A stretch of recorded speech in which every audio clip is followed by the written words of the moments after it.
Assalamualaikum Ustaz. Saya mau nanya Ustaz, berkaitan dengan kredit tadi, ada juga selain kredit namanya gadai Ustaz. Gadai, tahu gadai Ustaz ya? Kalau nggak tahu saya jelasin. Biasanya zaman sekarang gini Ustaz, orang punya kendaraan, kemudian karena nggak punya uang digadaikan mobilnya misalnya Ustaz, sama orang itu. Itu termasuk itu riba atau gimana? Kalau gadai seperti itu. Imam yang paling tua di antara imam yang 4 itu namanya Imam Hanafi. Meninggal tahun 150 Hijrah. Suatu ketika dia berdiri di depan rumah orang. Ada panas terik, dia berdiri di depan rumah orang. Padahal di depan rumah itu ada atapnya dan ada pohon kayu. Lalu orang bertanya kepada Imam Hanafi, Imam Hanafi, kenapa kamu tidak mau berlindung di bawah atap yang punya rumah itu? Dan kenapa kamu tidak mau berlindung di bawah pohon kayu? Kan lebih baik berlindung daripada kena panas. Apa kata dia?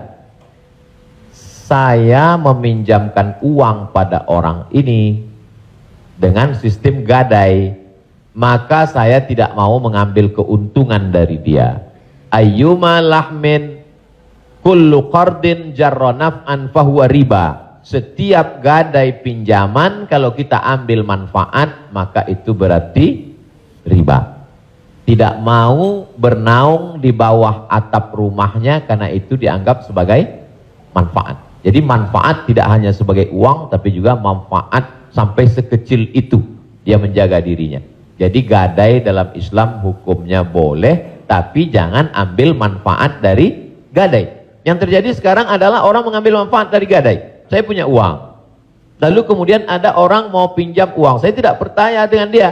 Ustadz pinjam uang 100 juta, saya nggak percaya. Kalau Ustadz nggak percaya, ini sawah saya 1 hektar. Ketika dia kasih sawahnya ke saya, maka sawah itu cukup sebagai jaminan. Tapi yang dilakukan orang sekarang adalah sawah itu dia tanam padi, dia ambil hasilnya. Hasilnya itu riba.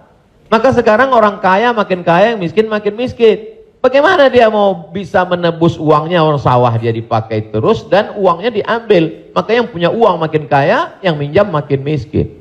Padahal dalam Islam mestinya cukup suratnya saja dipegang. Kamu kalau mau garap sawah ini garaplah, nanti bayar hutangmu. Itu akhlak dalam Islam. Akhlak itu yang dihilangkan oleh riba. Riba ini sangat kejam. Allahu a'lam.